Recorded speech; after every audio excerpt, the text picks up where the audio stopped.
Good evening. This is Akashvani. I am Saira Mujtaba with the news at 9.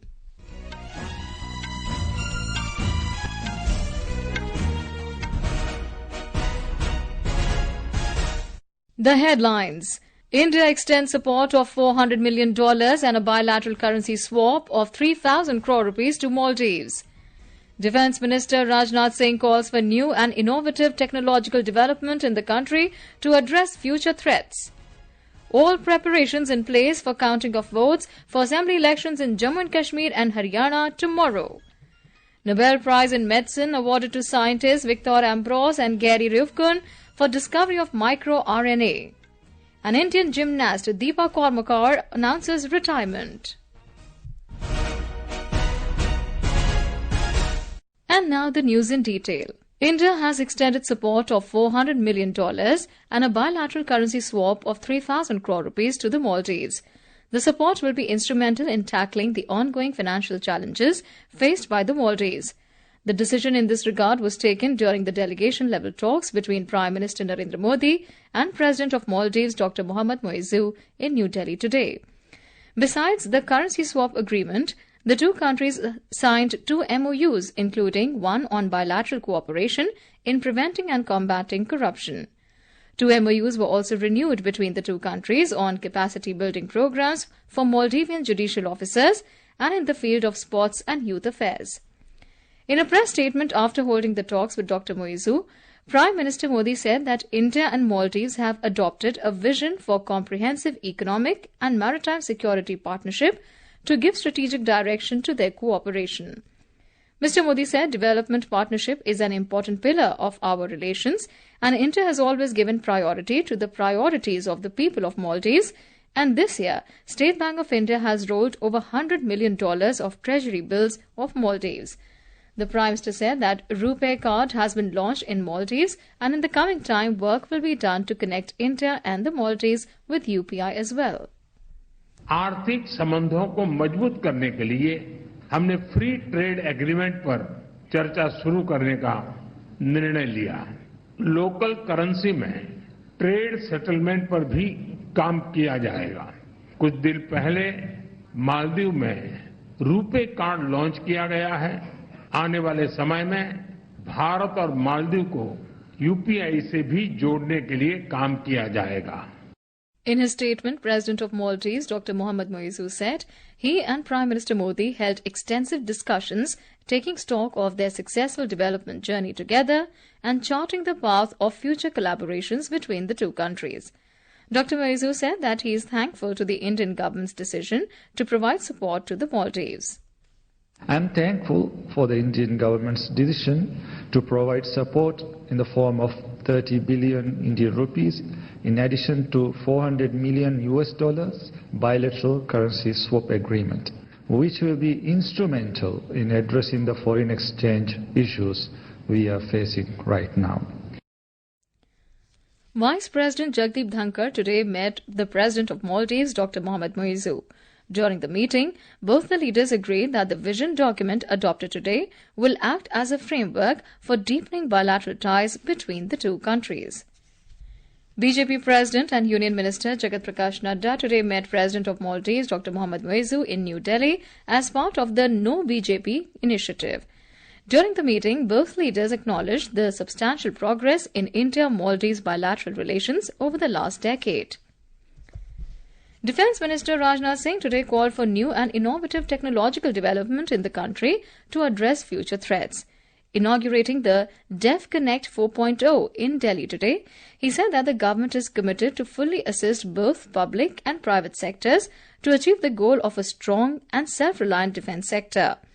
Highlighting the importance of the meet, Mr. Singh said that it is a valuable platform to bring together different stakeholders of the defence ecosystem, which can help India strengthen and become self-reliant in this sector. All arrangements are in place for counting of votes for the assembly elections in Jammu and Kashmir and Haryana tomorrow. Counting will commence at 8 in the morning and results are expected to start coming in around noon. Postal ballots will be counted first. Elaborate arrangements have been made by the Election Commission for the smooth conduct of counting process. The Commission has set up robust, foolproof and secured infrastructure facility for disseminating trends and results through its website www.eci.gov.in. A 3-tier security arrangement has been made at the counting centres. In Jammu and Kashmir, the results will decide the political fate of 873 candidates. 20 counting centres have been set up across the Union Territory. Polling for 90 constituencies in Jammu and Kashmir was held in 3 phases on the 18th and 25th of September and the 1st of this month. Let's go across to our correspondents who are in the Kashmir Valley to know more about the arrangements being made there for the counting of votes. First, we speak to our correspondent Divakar, who is at Budgam in the Kashmir Valley. Divakar, what preparations have been put in place to ensure smooth conduct of counting, and what is the mood of the people on the eve of counting day? Well, Sarah, elaborate security arrangements have been put in place at all counting centers in the valley to ensure a smooth count of votes. Across centers in valley, security personnel have taken up positions and patrollings are being done. At counting centers, as we have been reporting, first, postal ballots and migrant votes will be counted, and after that, EVMs will be opened for count. In different areas of the valley, people are very keen to know the results of assembly polls, as the election have held after 10 years, and there is a lot of buzz around the results tomorrow. Saira, I have been visiting different areas around Srinagar and Budgam, and have found that people are politically very aware, and they are excited to know who will represent their aspiration in the future. But this excitement is more among the youth, and this was also witnessed in the voting, as we have seen that around 64% voter turnout have been registered in this assembly election, which was higher than the Lok Sabha polls. Sarah. Right, Divakar, thank you for that update. Still in Kashmir, we now move to Anantnag district, from where our correspondent Sushil Chandra Tiwari now joins us. Sushil, could you tell us about the political atmosphere and the prominent seats and faces in this assembly poll in the valley? Well, Sarah, political atmosphere is very charged. We have seen the statements today from different political parties, and as we know that as per their indications, as the statements were indicating, that they are open for all the major political parties in the valley are open for all options, as indicated by the senior leaders of PDP and National Conference. I am in Anantnag right now, and this has 7 assembly seats, and many important candidates are in fray, and whose fate will be decided tomorrow in the counting. Prominent leaders among them are former CM and National Conference Vice President Umar Abdullah, who is contesting from Budgam and Ganderbal assembly segments.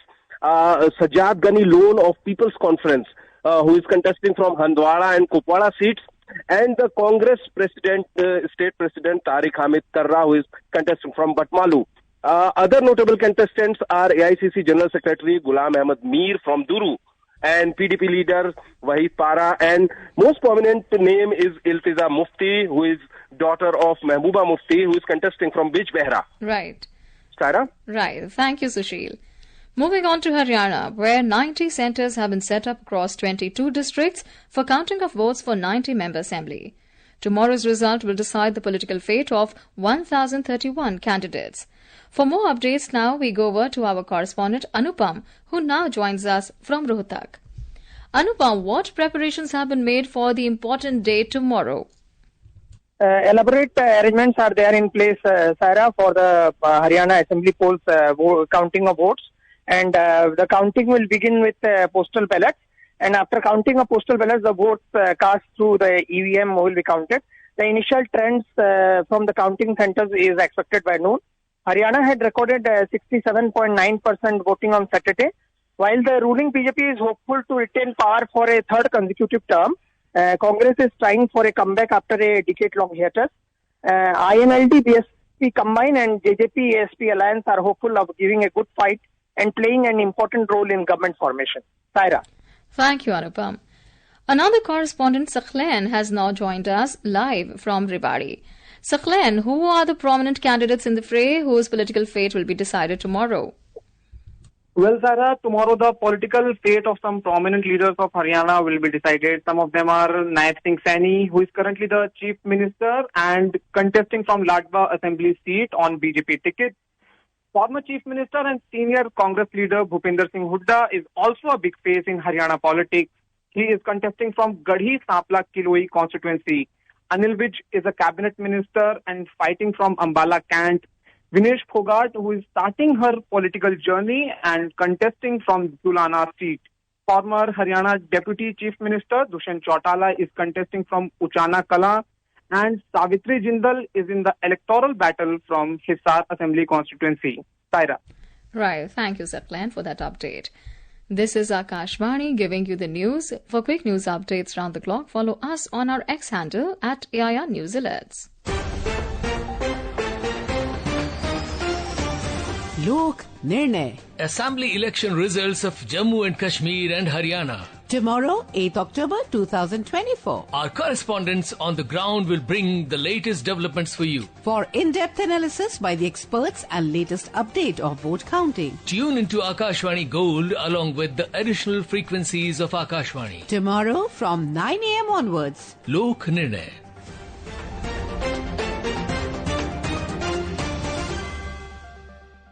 Welcome back. You're listening to News at 9.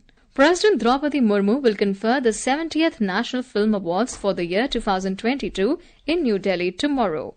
On the occasion, legendary actor Mithun Chakrabarti will be honoured with Dada Saheb Phalke Award, the highest recognition in the field of cinema. The Best Actor Award will be conferred on Rishabh Shetty for his stupendous performance in the Kannada film Kantara. The Best Actress Award will be received by Nitya Menon for the Tamil film Tiruchitrambalam and Mansi Parikh for Gujarati film Kutch Express. Agriculture Minister Shivraj Singh Chauhan today said that the government is working to improve the farming culture in the country. After a meeting with the Farmers and Farmers Union in New Delhi today, the minister reiterated that this government has taken many decisions for the sake of farmers like the Krishi Vikas Yojana and Fasal Bima Yojana. Speaking to Akashvani, Chairman of Bharati Kisan Union, Delhi, Satish Lambardar said that the minister heard about every detail that the farmers raised and assured them of finding solutions. Union Health Minister Jagat Prakash Nadda today said that India's health system embraces a whole-of-government and whole-of-society approach to achieve universal health coverage, with an emphasis on strengthening primary health care and essential services.